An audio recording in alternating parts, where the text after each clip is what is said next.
ICC महिला under 19 टी20 विश्व cup 2025 इसका दूसरा संस्करण 18 जनवरी से 2 फरवरी 2025 के बीच मलेशिया में आयोजित हुआ। भारत ने दक्षिण अफ्रीका को 9 विकेट से हराकर महिला अंडर 19 टी20 विश्व कप का खिताब जीत लिया है। भारत का ये लगातार दूसरा खिताब है, यानी पहला जो संस्करण हुआ था 2 साल पहले, उसमें भी भारत ने ही खिताब जीता था।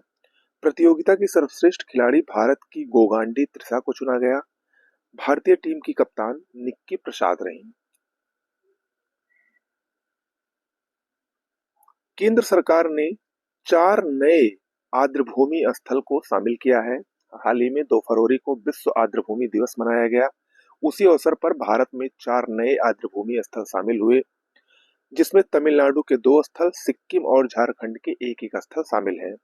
तमिलनाडु के 2 स्थलों में सक्कारा कोट्टई पक्षी अभयारण्य और थेरथंगल पक्षी अभयारण्य, जबकि सिक्किम का खेचो पालरी आर्द्रभूमि और झारखंड का उधवा झील, ये 4 नए आर्द्रभूमि स्थल नामित हुए हैं।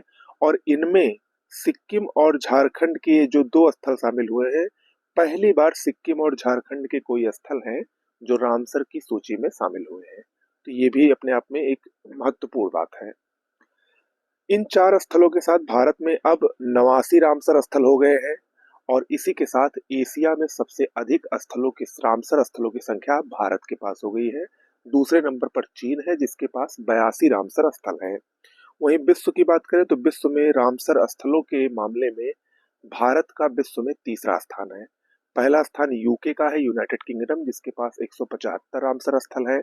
दूसरे नंबर पर मैक्सिको है, जिसके पास 142 रामसर स्थल है। तीसरे नंबर पर भारत आ गया है, जिसके पास 89 रामसर स्थल है। वहीं अगर हम भारत की बात करें तो भारत में सबसे ज्यादा रामसर स्थल तमिलनाडु राज्य में है, जिनकी संख्या 20 है। ओके। अमेरिका ग्वांतानामो बे यानी ग्वांतानामो की खाड़ी, जो कि क्यूबा के अधिकार क्षेत्र में है, क्यूबा में है, वहां पर अमेरिका ने प्रवासी बंदी गृह की स्थापना की घोषणा की है। 30,000 बिस्तर वाला ये प्रवासी बंदी गृह अमेरिका, जो कि ग्वांतानामो बे में अमेरिका का नौसैनिक सैन्य अड्डा है, उसी में वो ये बनाने जा रहा है। लेकन रिले अधिनियम के तहत इसकी घोषणा की गई है।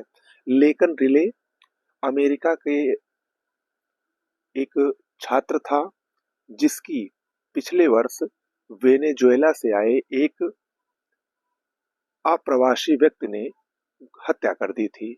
उसी के बाद से डोनाल्ड ट्रंप सरकार ने इस अधिनियम को पास किया और अब उन्होंने ये विवादित घोषणा की। हालांकि इसका क्यूबा सरकार ने काफी विरोध किया है कि एक प्रकार से तानाशाही वाली जो घोषणा है ये हुई है, लेकिन अमेरिका ने फिलहाल इसकी घोषणा की है, तो इसी वजह से ये परीक्षा के लिए बहुत महत्वपूर्ण है। ग्वांतानामो बे, ये आप लोग मैप में भी देख लीजिएगा, बहुत महत्वपूर्ण है। ओके। न्यायमूर्ति हर्ष कुमार अभी हाल ही में 29 जनवरी, जिस दिन मौनी अमावस्या थी, प्रयागराज के महाकुंभ में भगदड़ के दौरान 30 व्यक्तियों की मौत हो गई थी और 60 से अधिक घायल हुए थे। तो उसी महाकुंभ भगदड़ घटना की जांच के लिए गठित 3 सदस्यीय समिति के अध्यक्ष नियुक्त किए गए हैं न्यायमूर्ति हर्ष कुमार। रिटायर्ड न्यायमूर्ति हैं ये, और इसके अन्य सदस्य वीके गुप्ता और डीके सिंह हैं। तो पूछा जा सकता है न्यायमूर्ति हर्ष कुमार ये महाकुंभ भगदड़ घटना की जांच समिति के अध्यक्ष हैं। एक बहुत महत्वपूर्ण दिवस है, इसको याद रखिएगा, विश्व उपेक्षित उष्णकटिबंधीय रोग दिवस। ये 30 जनवरी 2025 को मनाया जाता है। 2022 से डब्ल्यूएचओ द्वारा इसको मनाए जाने की परंपरा शुरू हुई है। 2025 की थीम क्या है? Unite act and eliminate. आपको बता दें, ये इसलिए भी महत्वपूर्ण है क्योंकि इस दिवस के दिन नई दिल्ली स्थित इंडिया गेट को बैगनी और नारंगी रंगों से सजाया गया था। ओके, तो ये याद रखिएगा। आगे बढ़ते हैं। पहला रायसीना मध्य पूर्व सम्मेलन ये 28-29 जनवरी 2025 को यूनाइटेड अरब अमीरात के अबू धाबी में आयोजित हुआ। इसमें मुख्य अतिथि भारतीय विदेश मंत्री एस जयशंकर थे। रायसीना सम्मेलन जो होता है, ये भारत का भू राजनीति और भू अर्थशास्त्र पर एक बहुत ही प्रमुख सम्मेलन है, जो कि इस बार भारत और अबू धाबी के बीच हुआ है, जिसको पहला रायसीना मध्य पूर्व सम्मेलन कहा जा रहा है। आगे बढ़ते हैं। गोवा की राजधानी पणजी में 10वें भारत विज्ञान फाई विज्ञान फिल्म महोत्सव, साइंस फिक्शन जो फिल्म महोत्सव है, उसका उद्घाटन गोवा की राजधानी पणजी में गोवा के मुख्यमंत्री प्रमोद सावंत द्वारा किया गया। इस महोत्सव की विषय क्या है? हरित क्रांति, ग्रीन रेवोल्यूशन। आगे बढ़ते हैं। गणतंत्र दिवस समारोह हाल ही में संपन्न हुआ था, तो उसमें जो महत्वपूर्ण पुरस्कार दिए जाते हैं उसकी घोषणा हो गई है। और उत्तर प्रदेश गणतंत्र दिवस परेड की सर्वश्रेष्ठ राज्य झांकी के पुरस्कार को उत्तर प्रदेश ने जीता है।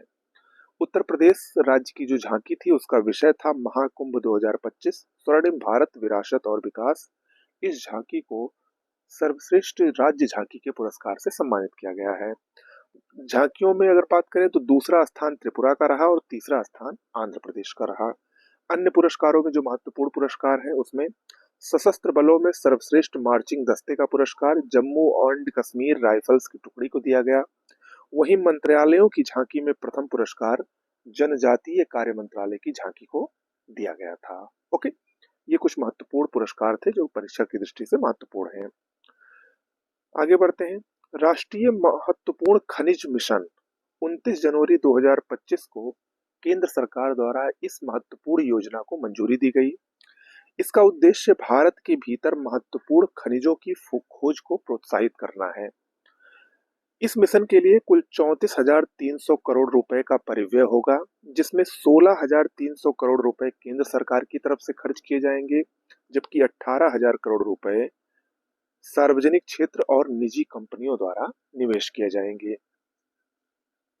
कुल 7 वर्ष की अवधि का यह मिशन है, 2024-25 से 2030-31 तक। केंद्रीय खान मंत्रालय इस मिशन का नोडल मंत्रालय है।